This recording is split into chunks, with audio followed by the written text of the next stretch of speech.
Hi, art historians. Welcome to my art classroom. I don't know if anybody got the chance to take a look at my content information videos for week 3, but it got a little chaotic at home with my 2 cats. So I thought I would take advantage of this lovely space I have here to record my week summary video without the interruptions of my adorable yet bothersome fluffy roommates. So we are all wrapped up with week 2, and I really want to congratulate you all on a lot of amazing work. If there are any issues with anything in regards to submission, I have been making comments on the actual submissions themselves, so definitely go in and take a look at those. And if it was anything further, I did also send emails out to you individually. So we are now wrapped up with week 2, which means that you have completed your first writing assignment of the 4. A lot of really outstanding work. I thought the themes and the artworks that you all chose for your exhibition were incredibly unique. Really very intriguing, and I truly enjoyed reading through all of these writing assignments. So really an amazing congratulations. The only way that some of you might have lost points was for not including a little bit more about the visual component or the visual aids. Including the images of the artwork that you're referencing is very awesome, but we also needed to kind of get a little bit of an understanding in regards to the layout of your exhibition space, and I absolutely would have accepted this in a drawn fashion, maybe images of the curated space that you created on your computer, or even just a written description. So that's really the only way anybody might have lost any points. So we had 2 quizzes this week. We had one quiz number 2. So I wanted to talk a little bit about some of those multiple choice responses that you might have gotten incorrect. So the first question that I wanted to talk about was Shan Ren's Lotus and Ducks and what it symbolizes. So many of you chose the answer that it represented the anger and fall of the Ming Dynasty. The correct answer there would have been the purity of the lotus arising from the muck.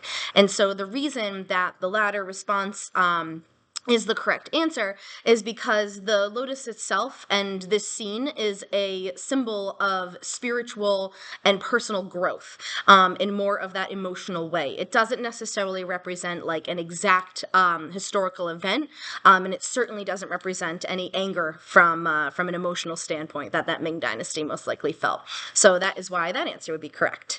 And then moving on to Zhao Jingqian's Flower Album. Apologies for my butchered pronunciation. It is an example of how the literati painters used art too. The expression of emotions about politics isn't necessarily the strongest theme that we're seeing here.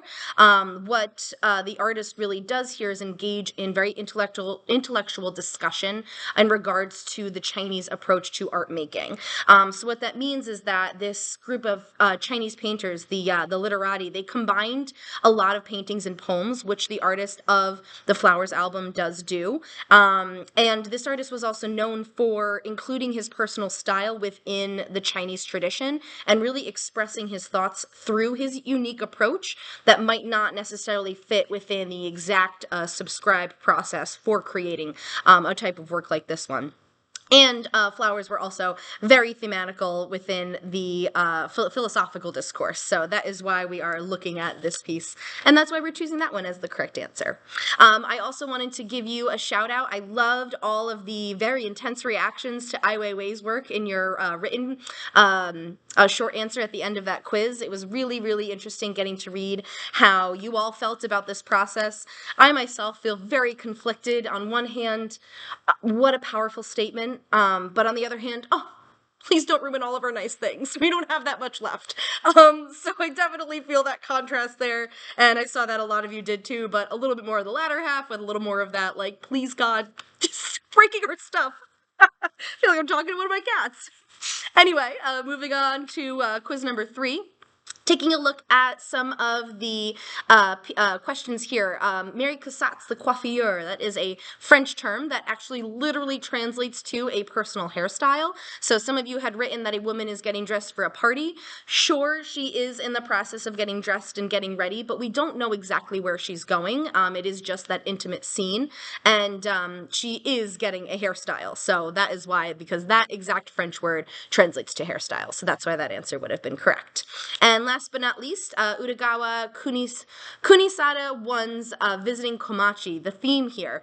So although we are absolutely demonstrating emotion here, the answer would not have been abstract demonstration of emotion, because this is a very closely tied work to a scene from a kabuki play, which is within the Edo style period of Japan. It is a literal transition from youth to age of a legendary Japanese poetess, and so we are definitely seeing this very dramatic scene from that kabuki play, not necessarily an abstract demonstration of emotion.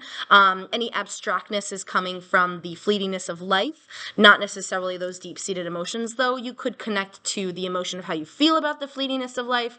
So I do understand why you might have tended towards that response, but unfortunately the kabuki play is absolutely the correct answer there. So moving forward into week 3, I have everything published for you all. I have also been getting some notifications from some people about maybe links not working correctly. I do my best to do my due diligence in regards to checking up on all of your classroom materials, but as you know, the internet and the computer is a very mysterious and unpredictable place. So if you ever encounter a moment when something's not working for you, please just don't hesitate to reach out. I will absolutely respond back with either a better link that I then can update on Canvas for the rest of your class, but I'm not necessarily always aware of when these issues are arising. So please don't hesitate to reach out and let me know. If you have any questions about any work for this week, please let me know. I think I have graded everything so far, so we are moving right along into week 3 at this point.